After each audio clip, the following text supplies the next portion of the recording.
Welcome to the Deep Dive, where we crack open fascinating research to give you the shortcut to being well informed. Today, we're diving into something that's probably, well, already a part of your daily life: AI, specifically large language models like ChatGPT. Mhm. From drafting emails to helping with homework, I mean, these tools are everywhere. They offer incredible convenience, right? They certainly do. But here's the question we're tackling today: what's the unseen, maybe measurable cost to your brain? That's a really crucial question. We're going to unpack the groundbreaking findings from a recent scientific deep dive. It's a study out of MIT and other top institutions, Okay. aptly titled, Your Brain on ChatGPT, Accumulation of Cognitive Debt When Using an AI Assistant for Essay Writing Tasks. Wow, okay. That title says a lot. It's exactly as intriguing as it sounds, yeah. So our mission today is to pull out the most important nuggets from this study. But Because they didn't just look at what people wrote. not at all. They use brain scans, specifically EEG. Right, the brainwaves. Exactly.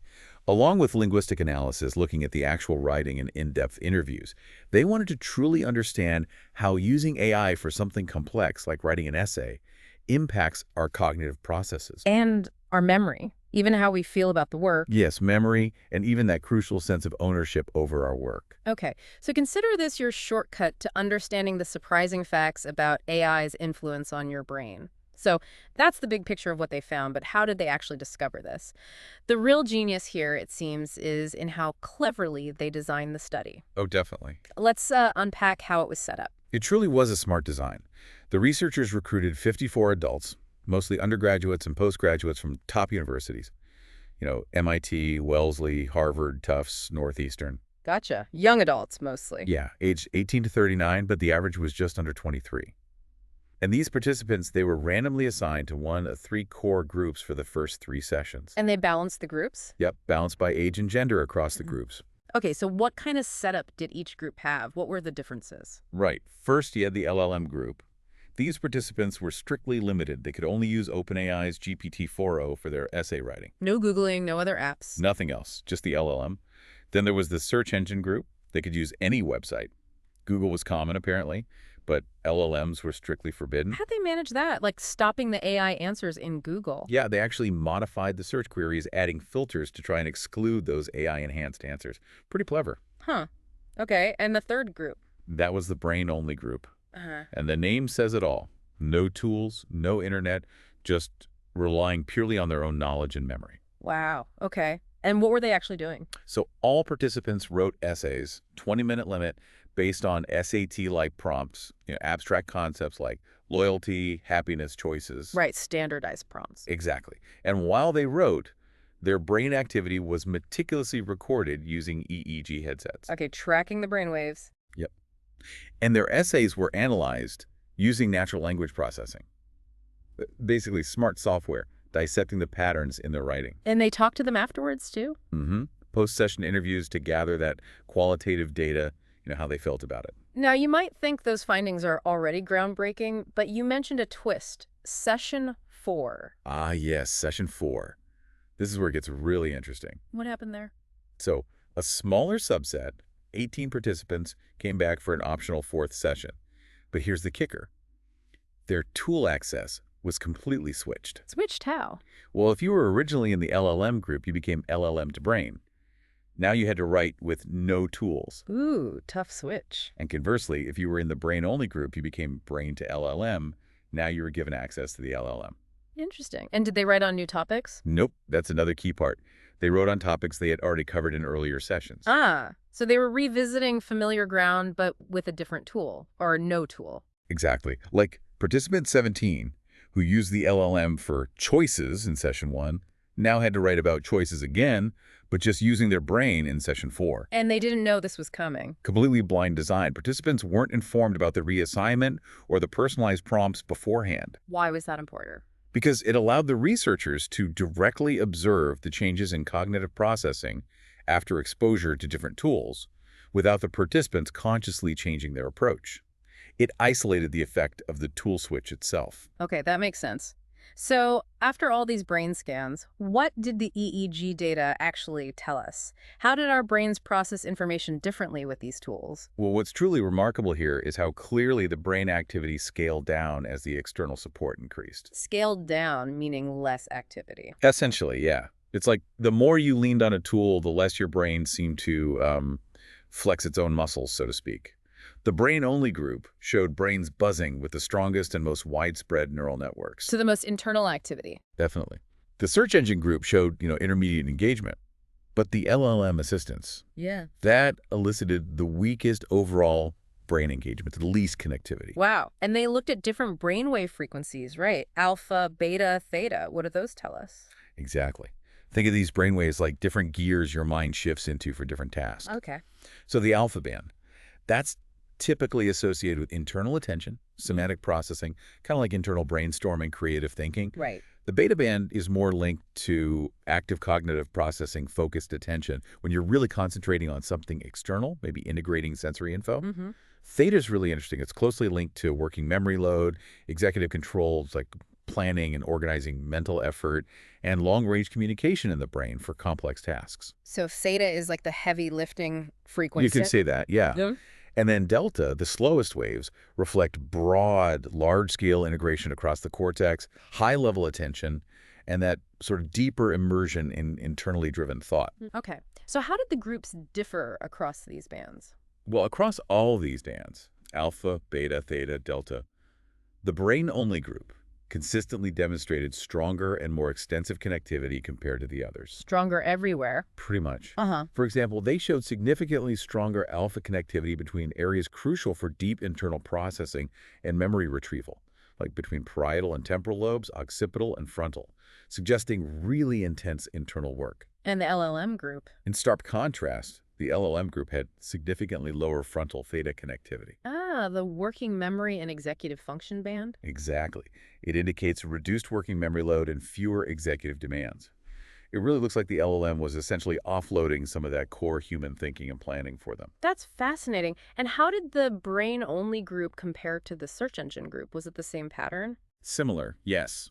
Again, the brain-only group displayed stronger overall alpha, theta, and delta connectivity. This implies, greater internal attention, better memory integration, more complex cognitive operations happening internally. Okay. The search engine group showed lower activity in these bands compared to brain-only. This kind of aligns with what's known as the Google effect. The idea that if we know we can look something up easily, we don't bother remembering it as deeply. Precisely. Easy external access seems to reduce the brain's tendency to internally store and process information quite as vigorously. And what about comparing the LLM group directly to the search engine group? Were there differences there too? Yes, and they were quite distinct. The search engine group had connectivity patterns consistent with handling a higher external information load, lots of visual processing, more executive integration of what they were seeing, kind of a bottom-up information flow from the search results. Okay, processing the search results. Right. The LLM group, interestingly, showed greater internal executive network coherence and more bilateral integration, suggesting more top-down processing. Top-down, meaning what? Meaning they were likely spending more cognitive effort integrating, filtering, and perhaps rephrasing the AI's generated suggestions rather than searching and synthesizing from scratch. It's a different kind of mental work. It's incredible how directly our brains seem to adapt their effort, almost instantly, based on the tools we use. But did all these internal neural shifts, did they actually translate into differences in the essays themselves? Oh, absolutely. And maybe even more importantly, how did the participants feel about the work they produced? Did that change too? The neurological differences translated directly into both the essays and the participants' subjective experiences. It was quite clear. How so? What did they see in the writing? Well, first off, the brain-only group exhibited really strong variability in their essays. You can see unique, individual approaches to the prompts, very distinct voices. Makes sense. They were relying on themselves. Exactly. The LLM group, however, produced remarkably homogeneous essays within each topic. Statistically, significantly less deviation from each other. So they kind of sounded alike.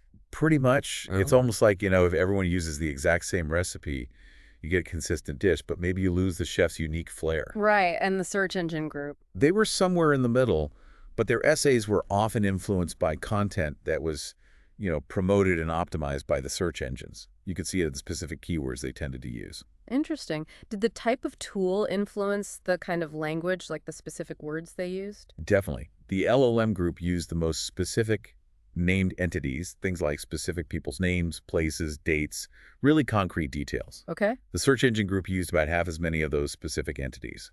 And the brain-only group, they used about 60% less compared to the LM group. More abstract, perhaps. Huh. And what about common phrases? Did they look at that? They did. It's called Enneagram analysis, looking at sequences of words. And the differences were striking there, too. Like what? The brain-only group often had unique phrases like multiple choice or increased choice for the choices prompt, for example, things reflecting their own thinking. Okay.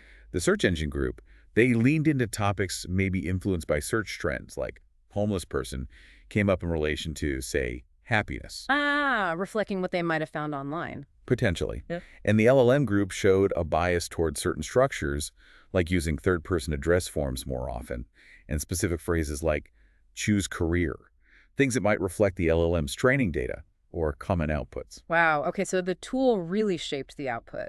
But what about that sense of pride or connection to their work? Did the tool matter there? Ownership. This was one of the most striking differences, actually. The LLM group reported significantly low ownership of their essays. Low ownership? Yeah, some participants even stated they felt no ownership at all for the work they produced using the LLM. No ownership. That's huge. It really is. The search engine group, they reported strong ownership, but still a bit less than the brain-only group. And the brain-only folks. They consistently claimed full ownership. Almost all participants in that group felt the work was entirely theirs. You can just imagine a teacher grading those different stacks. Absolutely. And memory seemed to be impacted too, right? You mentioned something about quoting codes. This is where it really gets surprising. Definitely. A huge difference in recall. The LLM group significantly lagged behind in their ability to quote anything accurately from the essays they had written just minutes before. How bad was it?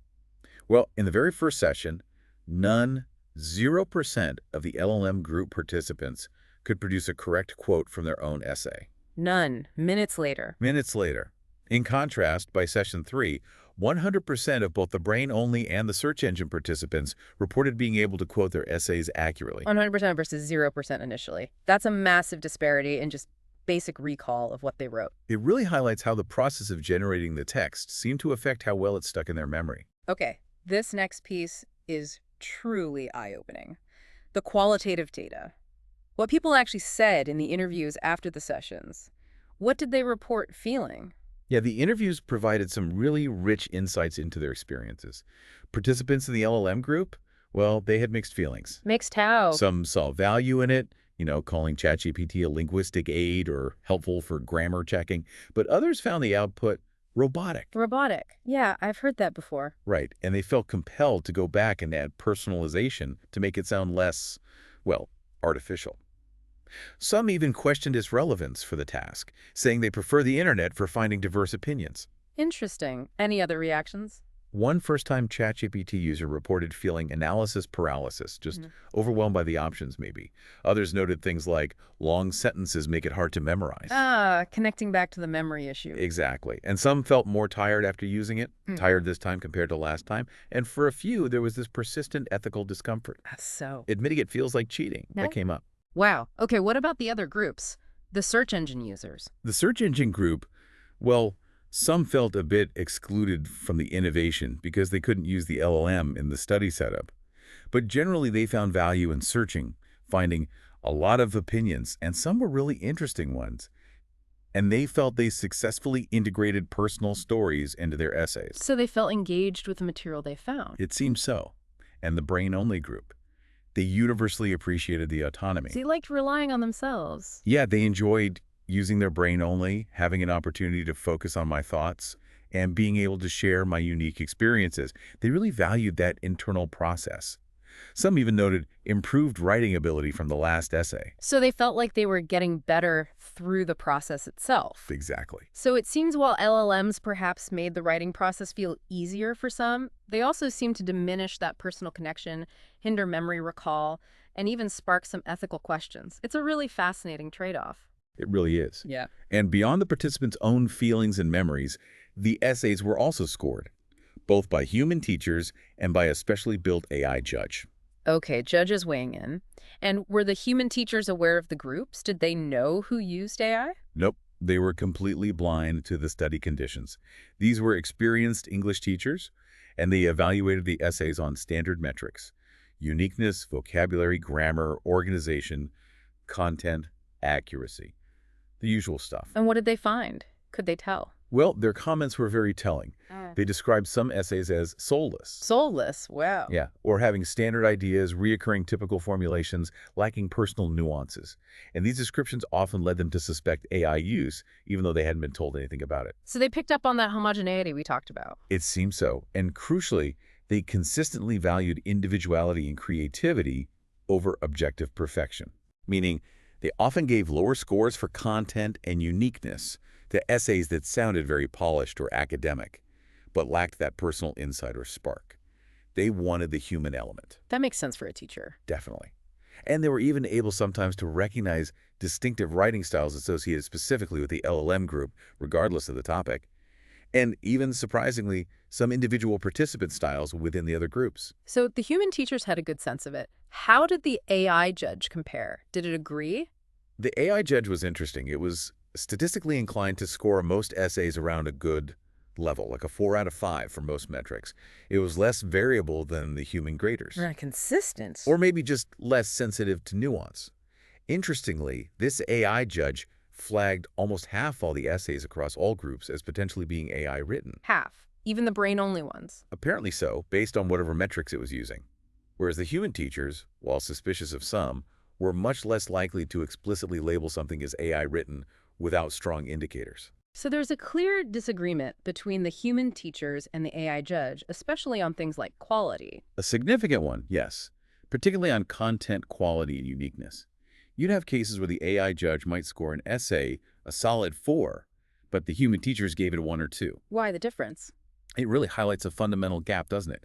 How quality is perceived by humans versus machines. Humans valued that originality, the personal voice, the creativity, things the AI judge focused perhaps on structure or grammar, might overlook or even penalize if it deviated too much from a norm. That distinction is really important. Okay, let's circle back to that session 4 twist. You said this really pulls back the curtain on the cognitive debt idea. Yes, absolutely. Yeah. Session 4 is where the consequences of relying on these tools or not relying on them become incredibly clear. So what happened when you suddenly switched someone from relying heavily on an LLM to relying only on their own brain, or the other way around? Let's look first at the LLM to brain group. Remember, these are the original LLM users who, in session 4, had the AI taken away and had to write using only their brains on a topic they'd used AI for before. Right. How did they do? Their results were quite stark, particularly concerning memory. The quoting thing again. Exactly, but even worse this time. A staggering 78% failed to quote anything correctly from the essays they wrote in Section 4 itself. Wait, not from the previous AI essay, but from the one they just wrote using their brain. Correct. They couldn't recall quotes from the essay they'd just finished writing minutes earlier without AI help. Only 11% managed to correct quote. Wow, that's concerning for recall. What did their brain scans show during the session? Their EEG data showed a clear lack of robust frontoparietal synchronization. Okay, what does that mean in plain English? That's like the brain's internal deep thinking network, crucial for encoding information deeply and retrieving it from memory. It just wasn't firing effectively for them. They showed no high significance connectivity clusters at all, indicating their overall brain activity was significantly dampened, attenuated. So their brains weren't engaging as strongly, even when forced to work independently. It strongly suggests that, yes, the interpretation is that habitual LLM support had potentially compromised their behavioral competence, their actual ability to recall and reconstruct content without assistance. Cognitive debt. Exactly. It seems to foster a kind of metacognitive laziness or mental coasting, where the brain gets used to offloading that critical thinking and memory work. And interestingly, even when writing solo in session 4, they tended to reuse vocabulary and sentence structures that were common in the earlier LLM-generated content, like that specific phrase before speaking. So the AI style kind of stuck with them, even when the AI wasn't there. It appears so.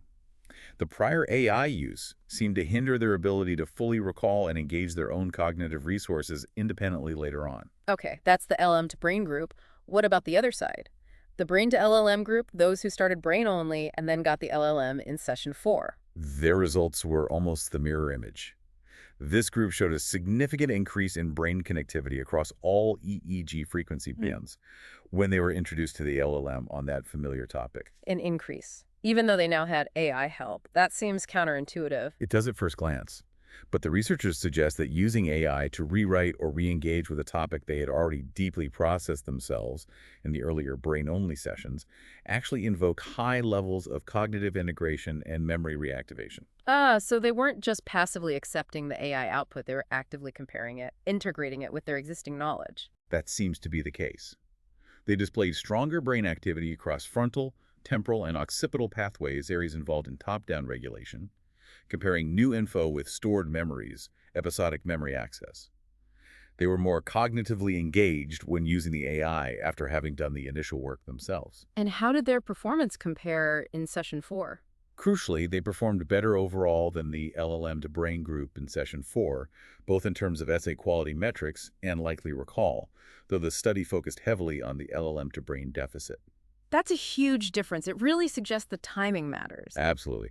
And interestingly, across both groups in session 4, participants generally preferred the essay they wrote in that session, regardless of the tool condition. Even the ones who struggle without the AI. Yes.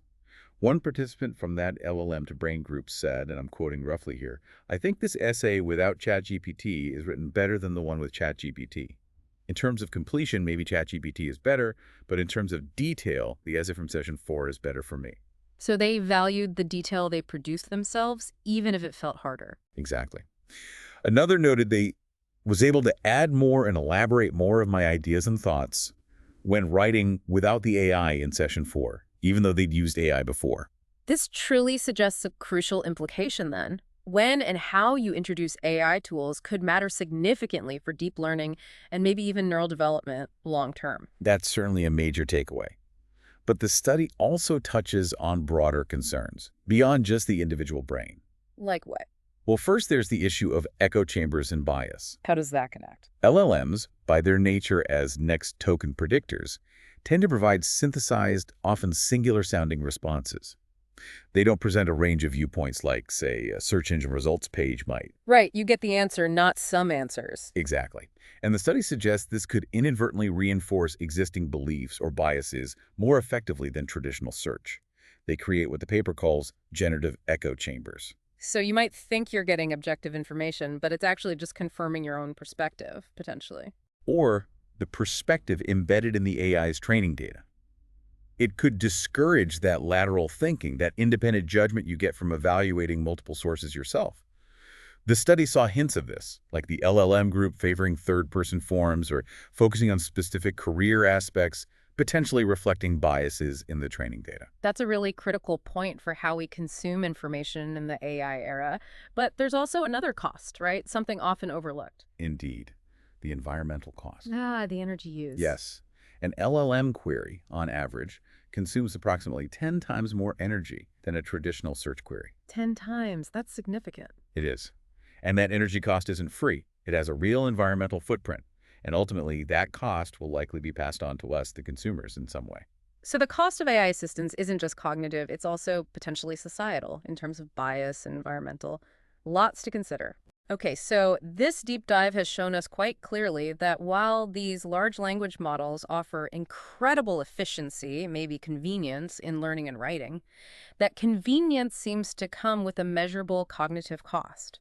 It really prompts us to consider the long-term implications for our critical thinking, our memory, maybe even our intellectual independence. Our brains are clearly adapting to these tools, offloading some of that heavy lifting.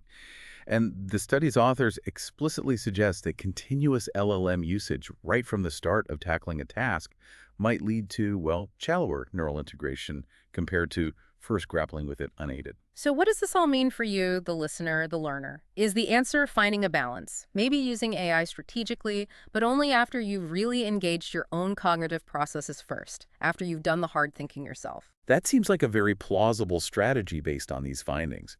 It raises a really important question for all of us. In a world where AI can churn out seemingly perfect answers, maybe even entire essays, how do we make sure we're still developing our own unique voice, our own critical thinking skills. And that genuine sense of ownership over our knowledge. Exactly. What trade-offs are we consciously or unconsciously willing to make for the sake of convenience? And maybe most importantly, what does true learning actually look like in this age of AI? That's something we all need to think about.